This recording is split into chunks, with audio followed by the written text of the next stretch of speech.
Objection!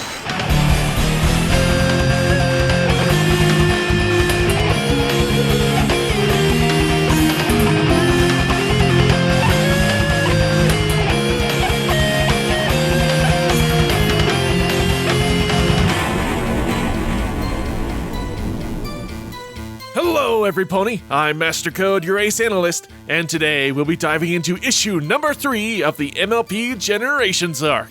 We open with the students partaking in Fluttershy's class with 2 Shrieky Owls, and Ocellus and Silverstream laughing at the Yellow Pegasi's headgear. There. Sure glad I don't look stupid in this.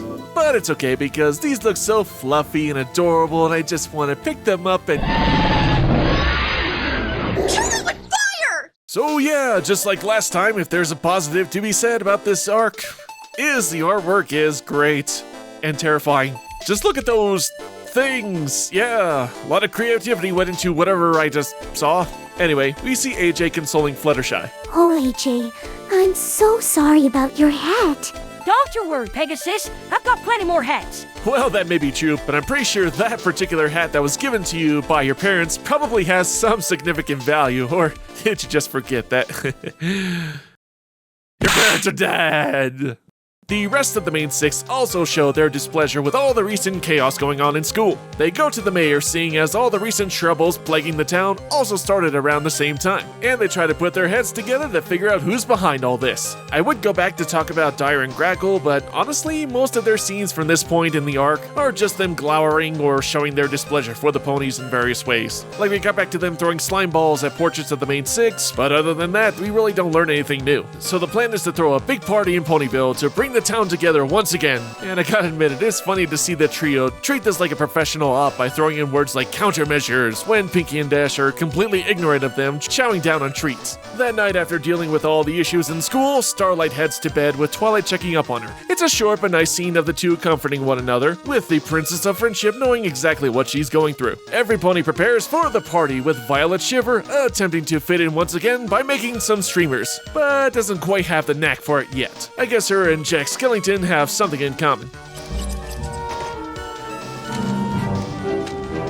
My spider senses are starting to tingle. Twilight senses something off about the streamers, but Pinkie immediately accuses her of not accepting the eccentric Violet. At first, I thought Pinkie was acting this way because she touched the same cursed streamers as Violet, but she didn't, and this is just regular Pinkie Pie, so this exchange just kind of comes out of nowhere. If the other girls were saying weird things about Violet, then I can understand these claims, but as is, it just seems out of place. Moving on, when decorating the streamers outside, both ponies do acknowledge their sudden frustrations with one another occurred after interacting directly with the cursed streamers. And what better pony, or zebra I should say, to analyze this cursed item but Professor Zagora? Unfortunately, the initial tests don't go so well, and Twilight makes the bold move of surrounding herself in the cursed streamers. There is no Dana, only soul. This is actually legit creepy with those full-colored green eyes and luminescent vines around her body. Once again, love the artwork. Luckily, Zagora has a potion that brings Twilight out of it, and the zebra collects a sample of the cursed essence. Zagora determines that the essence is from another dimension and devises a way for the ponies to travel across dimensions using that essence and special ingredients combined with the door of Zagora's home to literally act as a doorway to another dimension.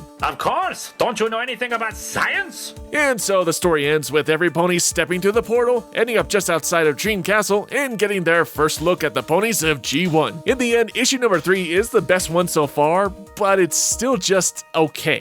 I really didn't have any major problems like the last issues, but the story's just not grabbing me like I hoped it would. The bizarre imagery and moments of chaos are the highlights of the story, but the stuff with Dyer and Grackle is starting to get repetitive, and the Smooth ponies were barely in the story. Also, what's going to happen now that Equestria's greatest protectors are in another dimension? Do the Smooth ponies now just have free roam of the land now? It seems like it. With that being said, now that the main 6 are meeting the G1 ponies, hopefully now this will lead to some interesting developments. Though the comic hasn't fully grabbed me yet, I'm still curious to see how worlds collide and how they work together to save the day. Well, that's it for today, guys. Until next time, MC out!